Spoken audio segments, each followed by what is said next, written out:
How to keep from worrying about insomnia. Do you worry when you can't sleep well?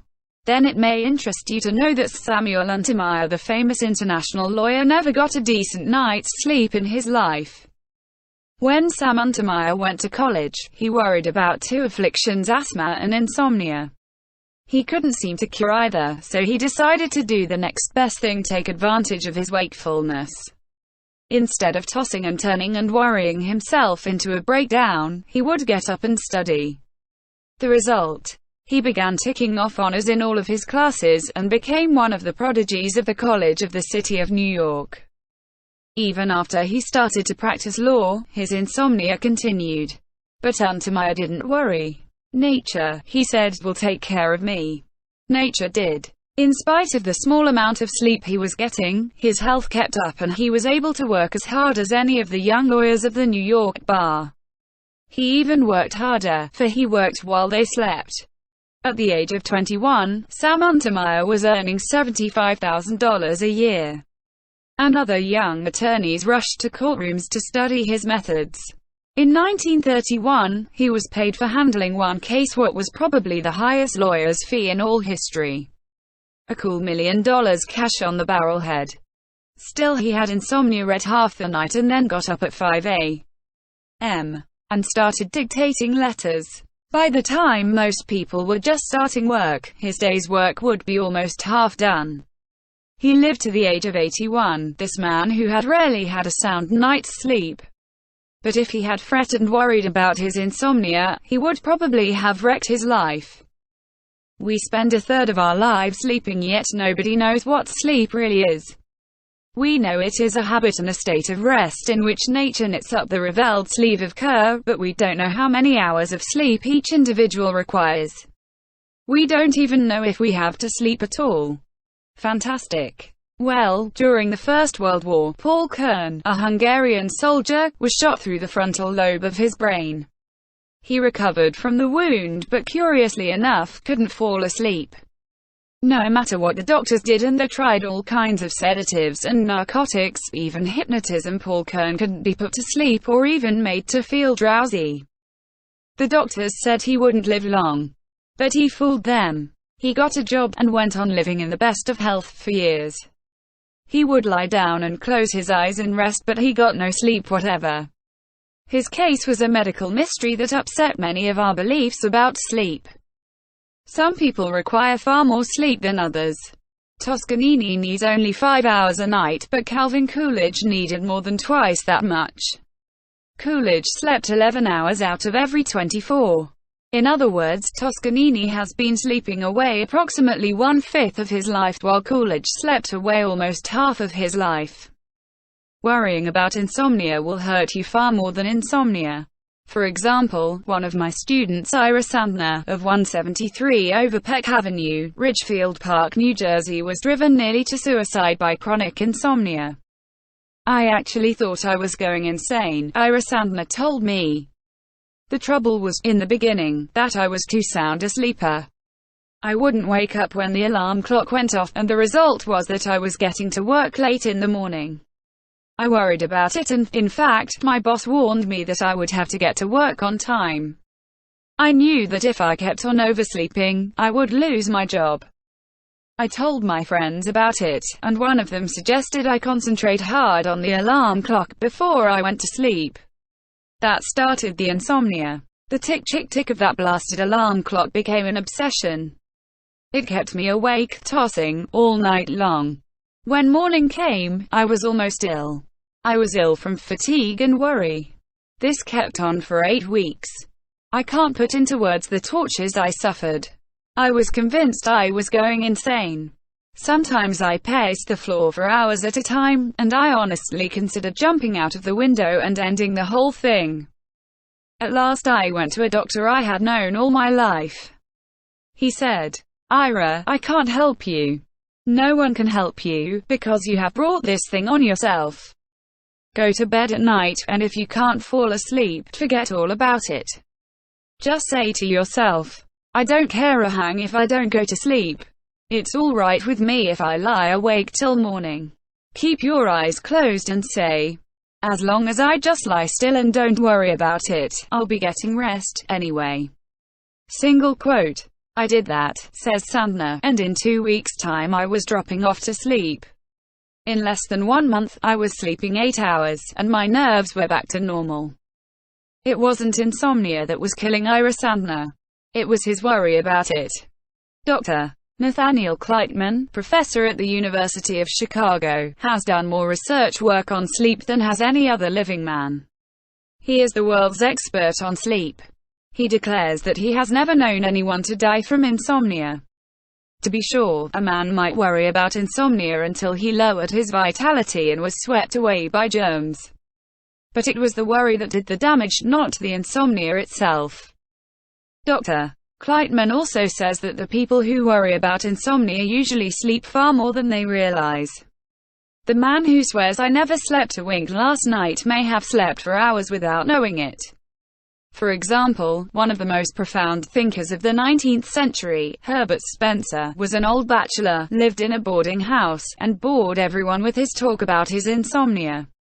He even put stoppings in his ears to keep out the noise and quiet his nerves. Sometimes he took opium to induce sleep. One night he and Professor Sayce of Oxford shared the same room at a hotel.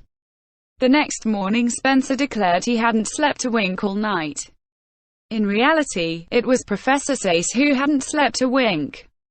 He had been kept awake all night by Spencer's snoring. The first requisite for a good night's sleep is a feeling of security. We need to feel that some power greater than ourselves will take care of us until morning.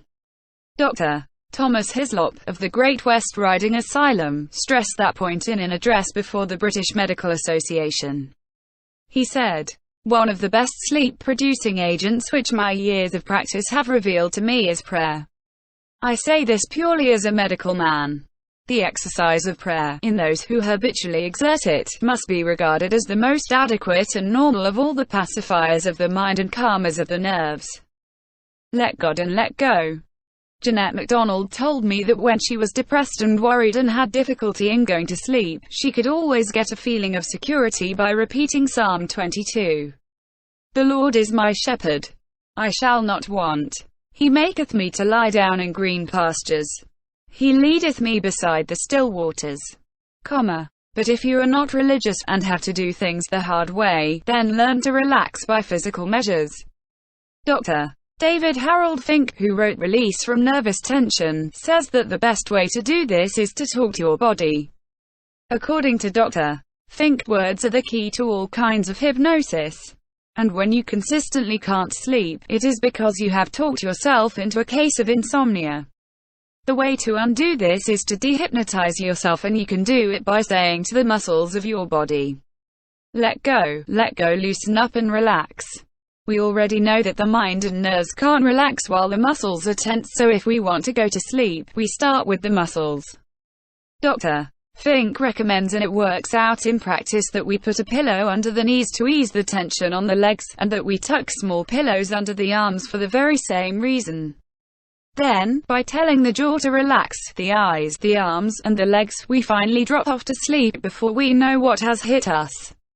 I've tried it, I know. If you have trouble sleeping, get hold of Dr. Fink's book, Release from Nervous Tension, which I have mentioned earlier. It is the only book I know of that is both lively reading and a cure for insomnia. One of the best cures for insomnia is making yourself physically tired by gardening, swimming, tennis, golf, skiing, or by just plain physically exhausting work. That is what Theodore Dreiser did. When he was a struggling young author, he was worried about insomnia, so he got a job working as a section hand on the New York Central Railway. And after a day of driving spikes and shoveling gravel, he was so exhausted that he could hardly stay awake long enough to eat. If we get tired enough, nature will force us to sleep even while we are walking. To illustrate, when I was 13 years old, my father shipped a carload of fat hogs to St. Joe, Missouri. Since he got 2 free railroad passes, he took me along with him. Up until that time, I had never been in a town of more than 4,000. When I landed in St. Joe, a city of 60,000, I was agog with excitement. I saw skyscrapers 6 stories high, and wonder of wonders, I saw a streetcar. I can close my eyes now and still see and hear that streetcar. After the most thrilling and exciting day of my life, Father and I took a train back to Ravenwood, Missouri.